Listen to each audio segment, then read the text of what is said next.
Hey guys, আসসালামু আলাইকুম। আশা করছি আপনারা অনেক বেশি ভালো আছেন। আজকে আমি গাছ লাগাবো, এই জন্য চলে এসেছি বাগানে। তো আমি আজকে মানি প্ল্যান্ট গাছ লাগাবো।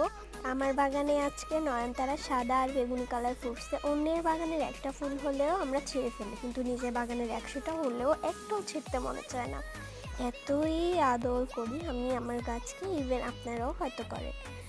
আর এই মরিচ গাছটা মারা গিয়েছে। তো যাই হোক, আমি মানি প্ল্যান্ট লাগাবো তাই মিডিয়া তৈরি করতে এসেছি। আমি বালি দিয়ে দিয়েছি 2 মুঠ, আর 1 বাটি মতো নর্মাল মাটি দিয়ে দিচ্ছি। আর এখানে আমার ফলের বাগান হবে, 3 রকমের ফল গাছ অলরেডি লাগিয়ে দিয়েছি। আর এখানে ধানের কুড়ো নিয়েছি যাতে মিডিয়ার সাথে মিশ্রিত করতে পারি।